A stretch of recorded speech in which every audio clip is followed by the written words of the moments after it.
तो अब एक और जगह पर आ चुके हैं हम और वो जगह आपको दिख रही होगी, बहुत ही खूबसूरत अंडर कंस्ट्रक्शन जगह है। ऐसा लग रहा है जैसे कोई आसमान में कोई महल बन रहा हो। और सच्चाई ये है कि हम जब इस महल को देखते हैं, इस मंदिर को देखते हैं, ये मॉन्यूमेंट है, अभी कुछ भी इसमें कंप्लीट नहीं हुआ है। अभी इसकी छत नहीं बनी है, अभी इसका जो छत्र है वो भी नहीं बना है। तो अभी एक अंडर कंस्ट्रक्शन साइट ये कहलाएगा। लेकिन इसके बारे में जानने के लिए हमें प्रेम जी के पास तो चलना ही पड़ेगा। हाँ प्रेम जी, ये बिल्कुल। क्या है? ये यमुना घाटी का सबसे बड़ा मंदिर हम इसको कहेंगे। यमुना घाटी यानी नौगांव ब्लॉक में 45 गांव 65 विलेज का एक कुल देवता है रुद्रेश्वर महाराज। अच्छा। और रुद्रेश्वर महाराज देवता का ये मंदिर बन रहा है। अच्छा। रुद्रेश्वर महाराज 3-4 गांव में स्थापित रहते हैं एक एक साल तक। अच्छा। बजलाड़ी, तिया, कन्नौज और देवलसारी। लेकिन ये इसलिए बनाया गया यहाँ पे कि नेशनल हाईवे पे रुद्रेश्वर देवता के जो गांव हैं वो नेशनल हाईवे पे हैं, लेकिन वो हट के हैं थोड़ा सा। तो 45 गांव ने ये निर्णय लिया कि नेशनल हाईवे पे रुद्रेश्वर महाराज देवता का एक स्थान होना चाहिए, जहाँ हम 45 गांव के लोग तो जाएंगे जाएंगे, लेकिन हम लोग जो देश और दुनिया के लोग आते हैं, क्योंकि रुद्रेश्वर देवता के पास बहुत लोग आते हैं, जी जी। बहुत श्रद्धालु आते हैं, तो और उनको नेशनल हाईवे पे सुलभ होगा आने के लिए। तो ये अच्छा। तय किया गया और 45 गांव के लोगों ने आपस में मिल करके, कोई सरकारी सहयोग नहीं, अच्छा, ये आपस खुद में से चल रहा डोनेशन है, डोनेशन डोनेशन करके से। इस मंदिर बनाने की तैयारी की है। इसको मंदिर को जो बना रहे हैं उनका नाम है सुरेंद्र शाह जी। अच्छा। सुरेंद्र शाह यमुना, पूरी यमुना घाटी रवाएं, जौनपुर, जौनसार, बाबर, जिसमें चक्राता ब्लॉक देहरादून जिले का, कालसी ब्लॉक देहरादून जिले का, और उत्तरकाशी जिले का नौगांव, पुरोला और मोरी ब्लॉक आते हैं, और टिहरी जिले का थत्यूड़ ब्लॉक आता है। इतने ब्लॉक यमुना घाटी में आते हैं। अच्छा, तो ये सारी यमुना घाटी का यमुना एकमात्र घाटी देवता का क्या नहीं, मंदिर है? हाँ मतलब यमुना घाटी में देवता की अपनी एक प्रतिष्ठा है, और उस प्रतिष्ठा के लिए इसलिए 45 गांव के लोगों ने बोला कि हमें यहाँ पे देवता को स्थान देना चाहिए। तो जिस गांव में ये बन रहा है, ये भी इस गांव में भी देवता का एक स्थान है पहले से। अच्छा। हालांकि ये गांव सामने पे आप देख रहे हैं, सामने पे देखिए आप, जी। बिल्कुल जस्ट सामने पे जो गांव है वो इसी गांव के लोग वहाँ बसे हुए हैं। अच्छा। और उस गांव का नाम मंजियाली है, और यहाँ इसका नाम बिल्ला था। अच्छा। अब उसका नाम मंजियाली हो गया, क्योंकि वहाँ के जगह का नाम ही मंजियाली था। तो यहाँ के लोग वहाँ बस गए, जी। इसलिए कि कुछ प्राकृतिक आपदाएं हैं, तो इसलिए यहाँ से गांव उठ गया। और ये 70 के दशक की बात तो है। सर, जी। हाँ, ये कितना, ये तो मेरे ख्याल से बहुत पहले से बना, कितना वक्त लगता है ऐसे? और ये स्पेशली ये जो लकड़ी है, जी ये लकड़ी का मंदिर बन रहा है? हाँ, ये लकड़ी का बनेगा, नहीं इसमें पत्थर भी लगेंगे। नहीं, मतलब ये लकड़ी क्या सस्टेनेबल है? ये देवदार की लकड़ी है, ये बहुत कॉस्टली होती है। हम यहाँ उत्तराखंड में इसको बोलते हैं कि ये लकड़ी का भाव और सोने का भाव बराबर है। अच्छा। लेकिन इसके जंगल के जंगल यहाँ पड़े हुए हैं, इसलिए हम सौभाग्यशाली उत्तराखंडी। अच्छा। देवदार का जंगल आपको उत्तराखंड में हर जगह मिलेगा। पिथौरागढ़ से लेकर के आप अल्मोड़ा जाएंगे तो अल्मोड़ा देवदार के जंगलों के बीच में बसा हुआ शहर है।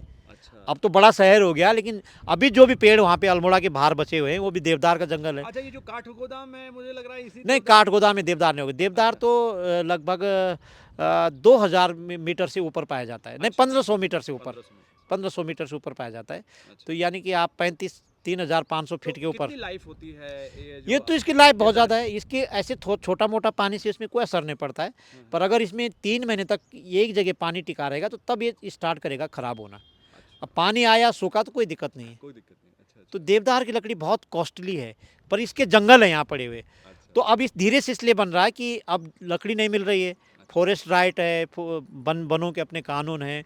तो फिर रुकेंगे, फिर निवेदन करेंगे, फिर पैसा इकट्ठा करेंगे, क्योंकि जो वन विभाग का जो रॉयल्टी पड़ती है, जो देना पड़ता है, फिर पेड़ खरीदेंगे तब बनाएंगे। तो ये धीरे धीरे से बन रहा है। अभी 3 साल हुए इसको बने हुए।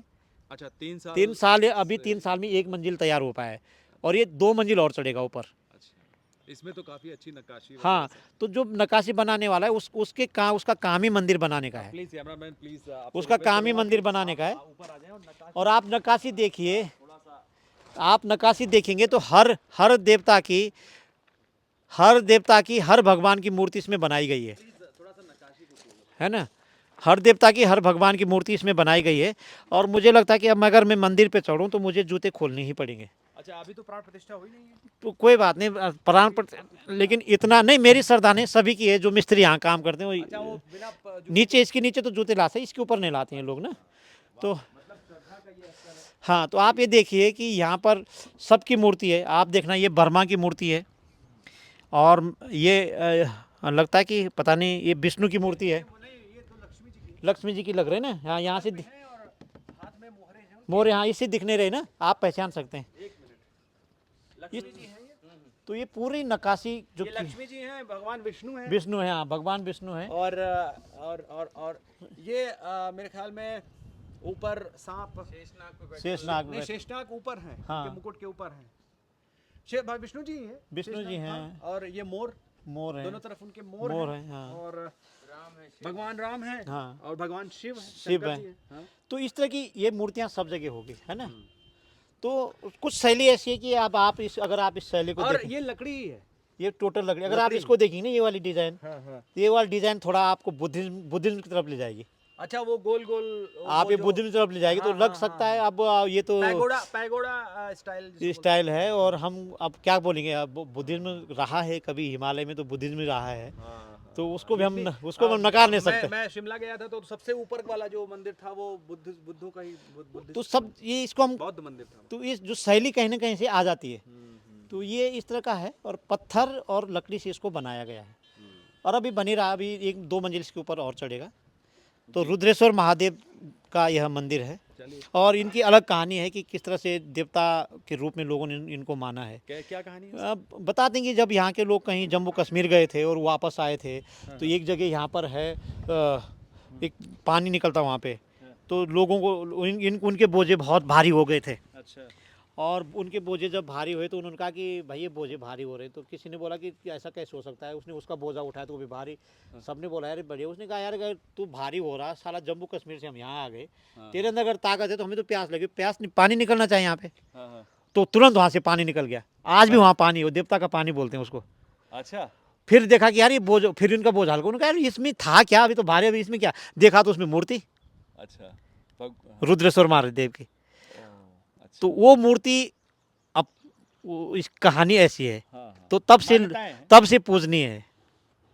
तो ये कहानी आज की नहीं, पता नहीं कब की है, इसकी कोई भगवान शिव की हमारे यहाँ एक विष्णु अवतार मानते, इसलिए आप विष्णु मंदिर, बाबा बैजनाथ का जो मंदिर है, मेरे ख्याल में वो कहानी भी कुछ ऐसी मिलती जुलती है। इसको आप विष्णु अवतार मान सकते हैं, कोई एक क्योंकि मंदिर है, विष्णु बड़ा के प्रसिद्ध मंदिर है विष्णु का ही पूरा दिख रहा है मूर्ति, इसको विष्णु अवतार मानते हैं लोग। अच्छा। तो ये इस तरह का है और देवता के पास जो भी आता है कोई चढ़ावा नहीं है। और बड़ी बात यह है कि रुद्रेश्वर महादेव देवता उत्तराखंड में एक ऐसे देवता हैं जिनके मंदिर में सभी प्रकार के लोग जाते हैं, कभी कोई पाबंदी नहीं रही।